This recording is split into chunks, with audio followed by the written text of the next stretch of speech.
Hi hello ఎక్కడికి వెళ్తున్నామా అని చూస్తున్నారు కదా. లాస్ట్ టైం నా వీడియో చూస్తుంటే మీకు అర్థమై ఉంటుంది. అదే కడపలో శిల్పారామం గురించి ఒక వీడియో పెట్టాను. అందులో మీకు చెప్పాను అనమాట మేము ఎక్కడెక్కడికి వెళ్తున్నాము. ఆ రోజు చాలా చోట్లకైతే వెళ్ళాము, మంచి వీడియోస్ రాబోతున్నాయి అని చెప్పేసి. అందులో ఇది ఒకటి అనమాట. అసలు మేము ఆ రోజు ఫస్ట్ చూసింది సిద్ధవటం రాజుల కోట అనమాట. అది అక్కడి నుంచి స్టార్ట్ అయ్యి తర్వాత శిల్పారామంకి అయితే వెళ్ళాము.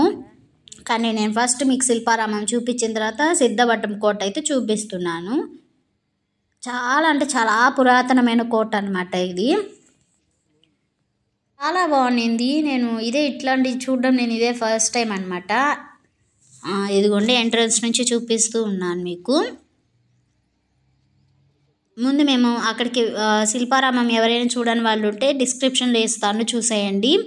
అలానే సిద్ధవటం కోటకి వెళ్ళాం. ఆ తర్వాత ఇంకా కొన్ని టెంపుల్స్కి అయితే వెళ్ళాము. చాలా ఇంట్రెస్టింగ్ ఉంటాయి ఆ టెంపుల్స్ కూడా, చాలా ప్రాముఖ్యత కలిగిన టెంపుల్స్ అనమాట. ఆ వీడియోస్ మీరు చూడాలి అనుకుంటే ముందుగా నా ఛానల్ సబ్స్క్రైబ్ చేసుకోండి. అలానే కొంచెం సపోర్ట్ ఇవ్వండి. పక్కన ఉన్న బెల్ ఐకాన్ క్లిక్ చేసి ఆల్ అని క్లిక్ చేసుకోండి. నేను ఏ వీడియోస్ పెట్టినా మీకు నోటిఫికేషన్స్లో అయితే వచ్చేస్తాయి. ఇంకా ఈ సిద్ధవటం కోట గురించి నాకు తెలిసిన కొంచెం స్టోరీ అయితే మీతో అయితే షేర్ చేసుకోగలను. ఈ సిద్ధవటం అసలు ఎక్కడ ఉంటుందంటే కడప జిల్లా అనమాట, సిద్ధవటం మండలం. అందుకే ఈ సిద్ధవటం కోట వల్లనే ఈ ఊరికి సిద్ధవటం అని కూడా వచ్చిందని చెప్తూ ఉంటారు. ఈ కోట వచ్చి పెన్నా నది ఒడ్డున ఉన్న సిద్ధవటం కోట అనమాట ఇది. అయితే ఈ కోట క్రీస్తు పూర్వం 40 నుంచి 30 సంవత్సరాల లోపు రూపుదిద్దుకుందంట. దాని తర్వాత 1605 వరకు మట్టి కోటగా ఉండిందంట. ఇది మొత్తం అంటే మట్టితో చేసింది.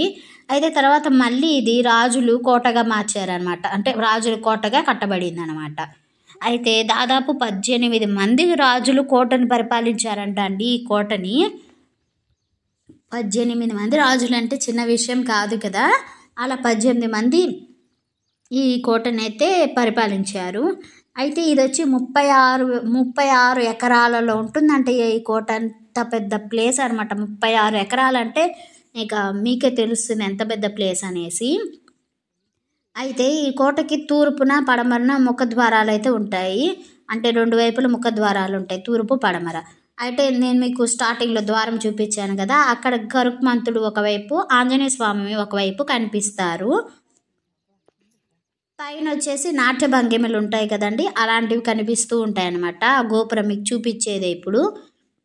ఈ సైడ్ ఇదంతా ఎందుకు కట్టారు ఏంటనేది మీకు లాస్ట్లో కూడా నేను చెప్తాను. ఈ స్టోరీలో మీకే తెలుస్తుంది ఎందుకు ఇట్లా ఉంది. ఈ సైడ్ ఇంత ప్లేస్ ఉంది, ఇక్కడ వాటర్ ఉన్నాయి, అవన్నీ ఇగోండి. ఇక్కడ నేను చూపించేవి చూడండి, చాలా బాగున్నాయి శిల్పకళలు. ఇక్కడ పైన అవన్నీ వాళ్ళు ఎట్లా చేశారు ఆ భంగిమలు అవన్నీ.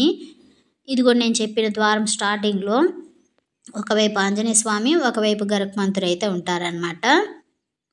ఇటు ఎంట్రన్స్ ఉండదు, ఇటు సైడ్ నుంచి మాత్రమే ఎంట్రీ ఉంటుంది. ఇటు నుంచి వెళ్ళాలి లోపలికి. మీరు గోడలు కానీ బాగా పరిశీలిస్తే ఒకదాని మీద ఒకటి రాళ్ళు పెట్టి కట్టినట్టు ఉంటాయి, కానీ సిమెంట్ తోటి కట్టినట్టు అట్లా కనిపించవన్నమాట. అయినా ఎంత దృఢంగా ఉన్నాయో మీరే చూడండి. ఎన్ని సంవత్సరాలు నాటిది ఏంటి, అయినా కూడా ఇప్పటికీ చెక్కు చెదరకుండా ఎలా ఉన్నాయో అసలు నాకు భలే ఆశ్చర్యంగా అనిపించింది చూస్తూ ఉంటే.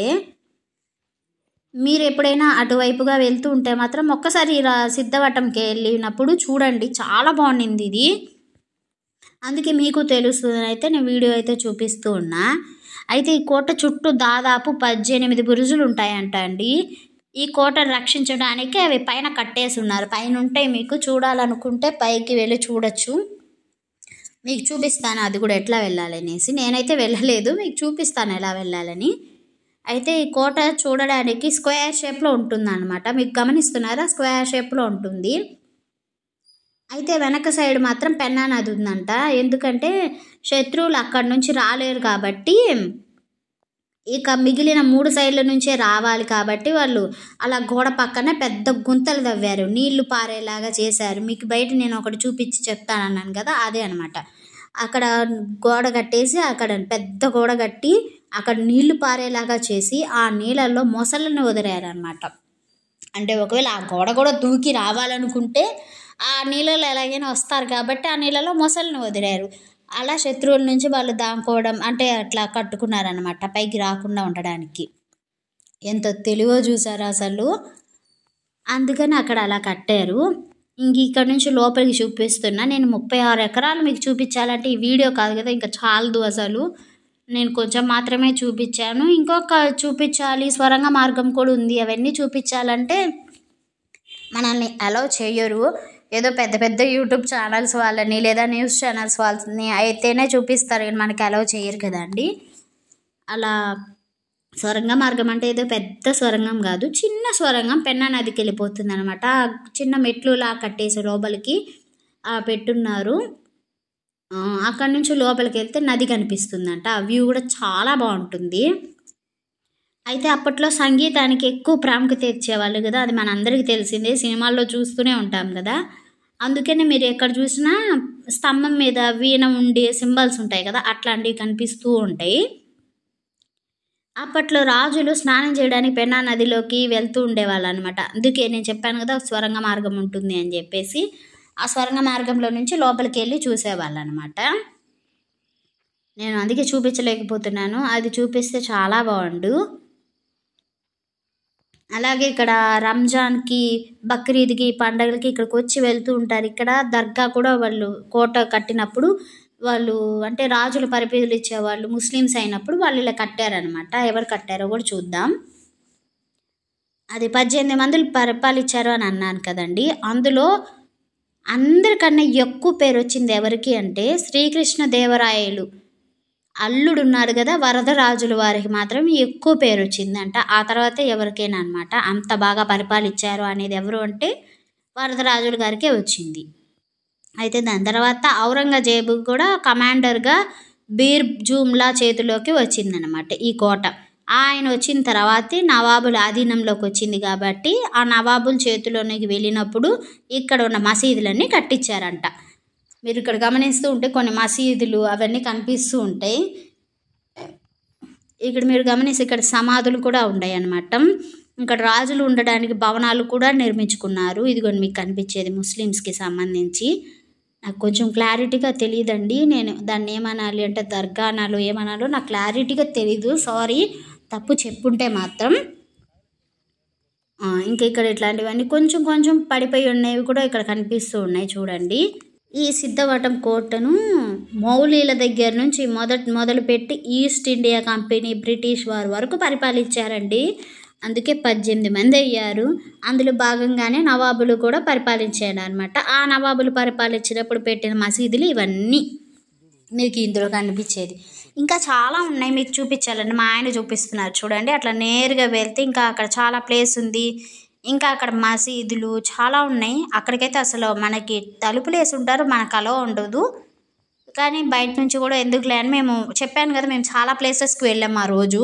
మాకు టైం కుదరలేదు, అందుకే నేను ఇంకా క్లారిటీగా చూపించలేకపోతున్నా.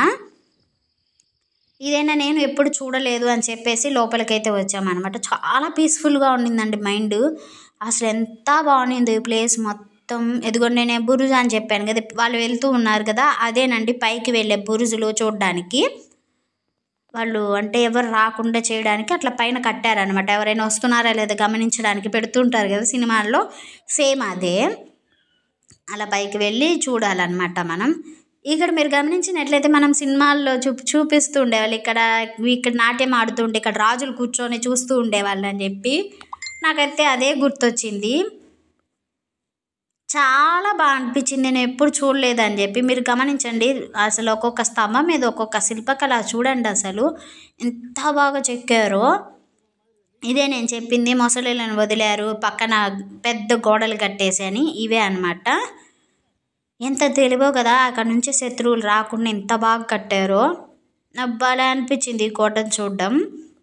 మీరు ఎప్పుడైనా వచ్చినప్పుడు సిద్ధవటానికి అస్సలు మిస్ అవ్వద్దు. ఇక్కడ కోట ఎక్కడైనా అడిగినా ఎవరైనా చెప్పేస్తారు, లోపలికి ఉంటుంది. ఇది వచ్చి చూసేసి వెళ్ళండి. అలానే ఈ వీడియో మీకు నచ్చితే ప్లీజ్ దయచేసి లైక్ చేయండి. కామెంట్ సెక్షన్లో చెప్పండి అసలు ఎలా ఉందో లేదో, మీరు నాకు తెలుస్తుంది కదా మీకు ఈ వీడియో నచ్చిందా లేదా అనేసి. అలానే ప్లీజ్ మీ ఫ్రెండ్స్కి షేర్ చేయండి, అలానే ఫ్యామిలీ మెంబర్స్కి కూడా. అలానే సబ్స్క్రైబ్ చేసుకోవడం అస్సలు మర్చిపోకండి. ఈ వీడియో చూసినందుకు thank you so much. Bye bye.